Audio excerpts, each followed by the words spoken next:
Hey there everybody, it's Cheyenne, aka Arsenic Cupcakes on Tumblr. I just wanted to wish everybody a happy International Women's Day. Woo! Go burn a bra or something. And in honor of the day, and also because there's a couple of these I've kind of wanted to talk about already, I decided that I would celebrate today by talking about comics with awesome ladies in them / written by awesome ladies. This is not in any way a comprehensive list. This is kind of what I happen to have here. In case you can't tell from the beautiful beige paint, I'm in a dorm room right now. Most of my, like the real volume of all of my books and stuff are in California at my parents' house. There's lots of stuff that I would like to bring up that I can't, just because sort of not having stuff with me, it's going to make it a little tougher. There's not really any mainstream stuff here. If you're looking for specific like Marvel, DC, superheroine stuff to read, any Wonder Woman by Gail Simone, really anything by Gail Simone, but I really like her Wonder Woman stuff. I feel like she gets Wonder Woman the best. Wonder Woman can be kind of tricky. Because it's really easy for people to write her as like an angry feminazi, which I don't like. Anything with Captain Marvel, Lady Captain Marvel, she's Captain Marvel, she's not Miss Marvel, she's Captain Marvel now. Most of the Batgirl runs, I haven't been reading that much of Gail Simone's run on Batgirl right now, partially because I'm too broke. And partially because I'm still kind of weird about the whole idea that we need to fix Barbara Gordon. I'm also really, really fond of Cassandra Cain's Batgirl solo series. Like, that's one of the first things that really got me reading superhero comics as opposed to just watching, the animated series and stuff.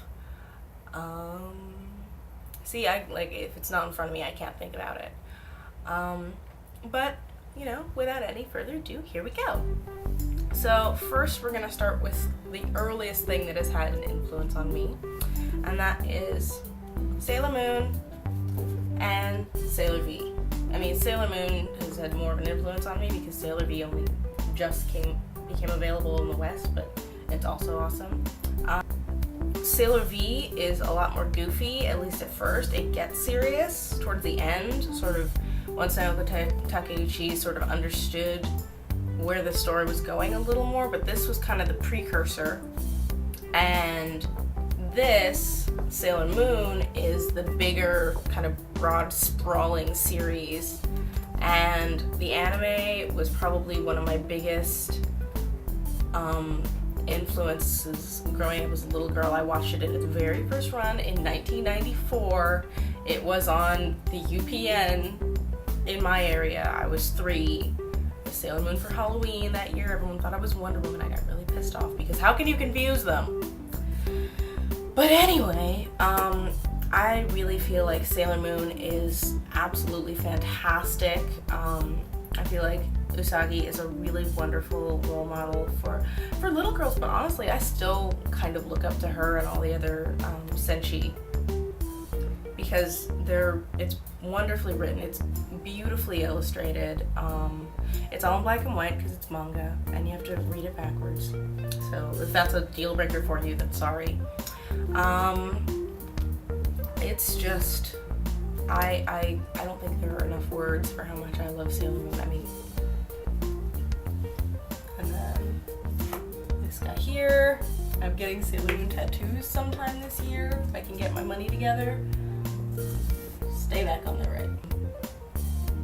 But this is sort of the most accurate version. If you get the old ones that they put out in the 90s, there's a lot of kind of translation weirdness. These are more definitive. Some of the art's been redone. They're beautiful. They're $10 a pop. That's really not that bad.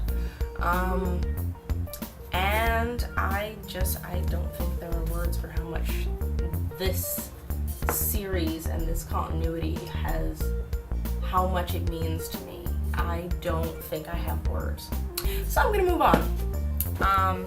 Next up, Elfquest by Wendy and Richard Pini. I only have a little tiny volume 1 right now here, but the thing about Elfquest is you can actually read the entirety of the comics for free on the official website, so you have no excuse not to read it. It's basically like a web comic. It's, you know, probably the oldest title here that I have. And the two main characters of this are male, but there are a lot of really, really strong female supporting characters, and sort of as the series goes on, it went on for a long time. There become more sort of female central characters, but this first run, the two main characters are Cutter and Skywise, who are dudes. But it's written by a woman, the art is amazing. It's about a bunch of elves. They're kind of, I wouldn't say they're Lord of the Rings elves because they're short, you know, and they're really kind of badass elves. They ride on wolves like horses, and they just kick all kinds of ass, and their home gets destroyed, so they have to go like on a search for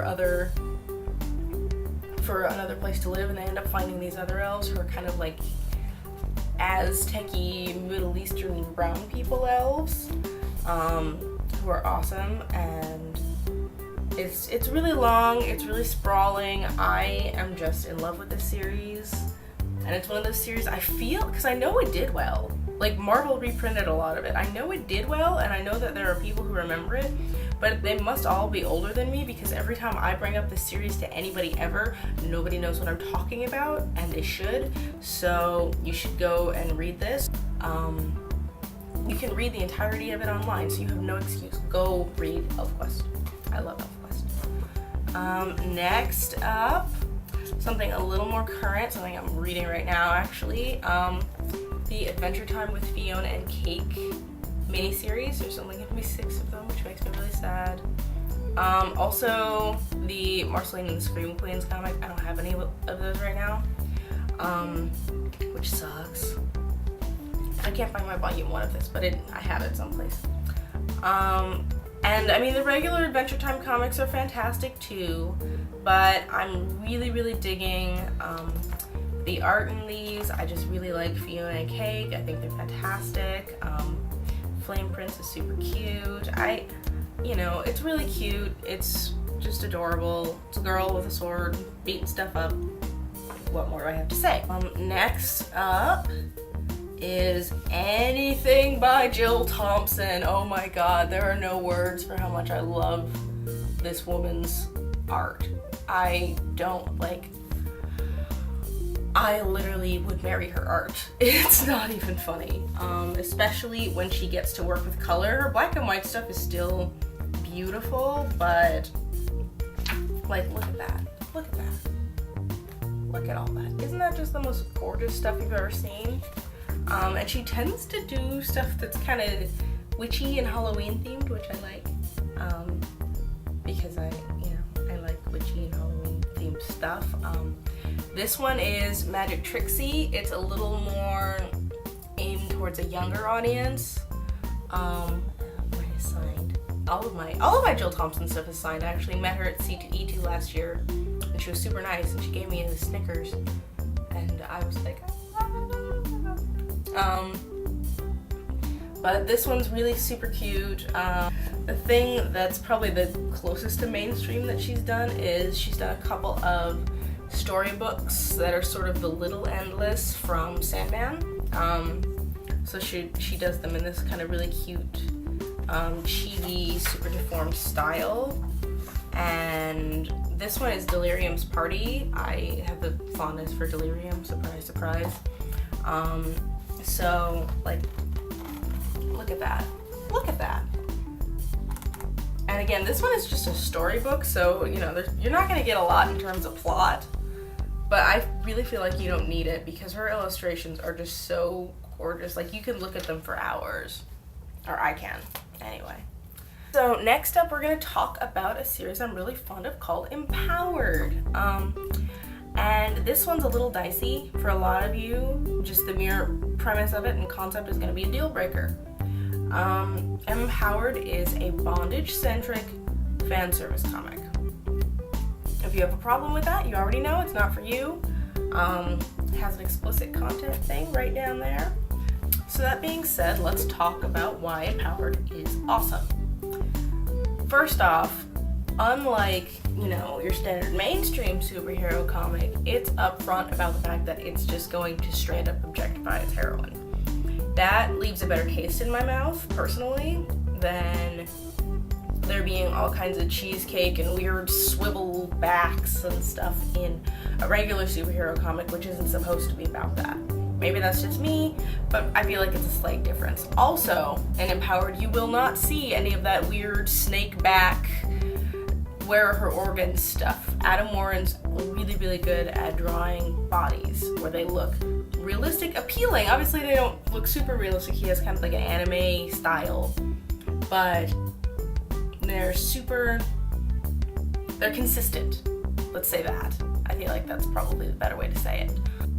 And Empowered is about a young woman who is a superhero. She's an associate member on a superhero team. And she has a suit that kind of is mercilessly clingy and form-fitting. And kind of think of it like the Venom symbiote costume, but not sentient, maybe.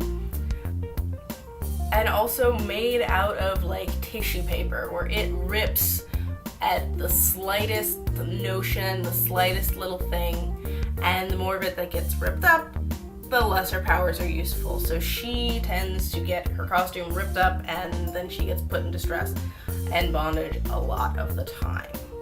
So at least it's practical. They don't put her in bondage for no reason. The thing that works about Empowered is all of the writing. Because Empowered, even though it's objectifying its heroine on a certain level, it never loses sight of her as a person, as a human being, as a character. She's always growing, she's always developing, she's never doing stuff just because it would be sexy. In fact, a lot of the time the bondage really isn't sexy at all. Sometimes it is, sometimes it's totally not.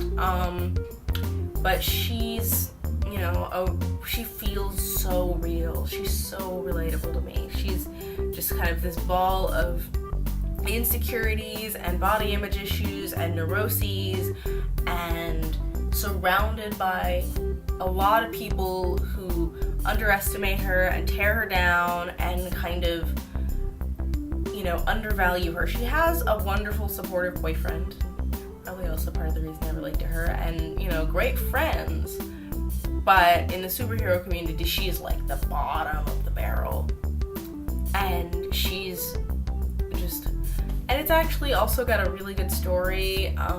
There's some really interesting big baddies, some really interesting characters in general. If you can get past the fact there's never any nudity, there's never any nipples, but there's, where it's basically nudity. And there's sex, there's a good chunk of violence, there's not a lot of gore, and there's bondage. If that's a deal breaker for you, then fine. But if it's not a deal breaker for you, please go read Empowered. You will not be sorry. It starts out a little chunky at first, but it is just my favorite series that's being published right now. I love it to death, and I just read Empowered. Just do it. And then last but not least, we're gonna talk about something that's not a comic, but it's about comics. And it's from Grrlz to Grrlz. Did you just say it like girls? From Grrlz to Grrlz, the history of women's comics from teens to zines, by Trina Robbins. So this is a nonfiction book. It's kind of a history primer. There's no superheroine stuff in here, so if that's a deal breaker for you, then now you know. She's written a separate book about superheroines. I haven't read it yet, but I loved this one, so I'm gonna assume it's also good if you happen to come across it someplace. It's a very breezy history, it's a history book, but it's not a textbook. It's really easy to read. I feel like it makes use of comic art really well, and starts with sort of like the young Betty and Veronica, Patsy Walker, Millie the Model type stuff. Did you know Marvel did a whole series of Career Girl comics? I want to read those. Like, I really, really want to read those. and then up through, you know, kind of more pin-up cheesecakey things, and, you know, those women's tragic love comics up to, this came out in 1994, so up to, you know, kind of the feminist, transgressive women's comic stuff that were coming out then. So it's, you know, not super current. It doesn't really talk about, like, the advent of webcomics and what that's done for, you know, sort of women's voices and visibility and stuff. But I think it's super cool. If you're looking for a nice light read that you're also going to learn some stuff, this will do it. So that's it right now. You know, I just wanted to keep it to comic books. I just wanted to keep it to, you know, lady-centric stuff for today. If you want to, you know, I can maybe do one about actual books or something at some point too. But, yeah, so happy International Women's Day, everybody. Go